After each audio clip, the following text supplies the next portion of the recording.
Magandang hapon guys. Ayan o. Ayan na yung maisa natin o. Bulaklak na lahat. May bulaklak na lahat. Nakakatuwa naman. Nakakatuwa naman. Days na lang lalabas na yung mga bunga niyan. Ayan o. Ayan sila. Ayan. Bago naman kasi yan naging ganyan. Una muna inararo muna. Pagka-araro, binungkal kasi. Siyempre siksik ang lupagawa ng apaka-paka ng mga baka. Ayan ang malapad na yan. Yung malapad na 1 hektarya. Tapos yan,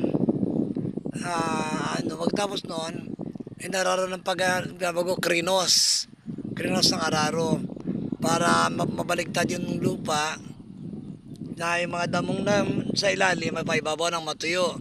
Pagkatuyo naman, ang tawag ay suyo daw ang term doon para mawala yung mga damo.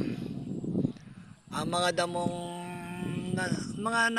na-uproot na sumama sa araro, mawala.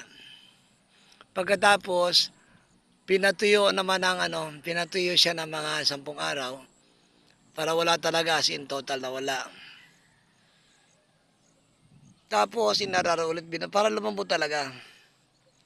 Tapos, nilinyahan na yan, tinanim na yung mais. Tinanim ng mais yan siya. June 16. Tinanim, June 16. Nilinyahan. Pagkalinya, tinaniman. After 2 days, tinaniman na ng mais. Tapos umulan, ayun. After 3 days, tumubo na siya. Ayun, tuloy hanggang ngayon, ito na siya. Tapos dinadamuhan niya. Maraming saluyot dyan sa ilalim. Daming saluyot niya dyan sa ilalim yan. Dami. Yan.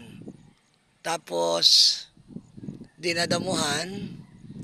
Then, inesprayan yung para mamatay ang mga damo kasi kahit na binaliktad ang araro, siyempre yung mga buto ng damo, yung mga iba hindi naman na lahat.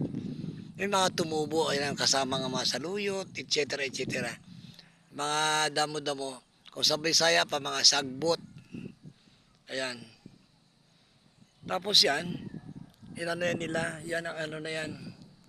Andon yung, sa puno ng sampalok na yan, andon yung bantay ng mga baka na yan para hindi siya pasukin ng mga baka.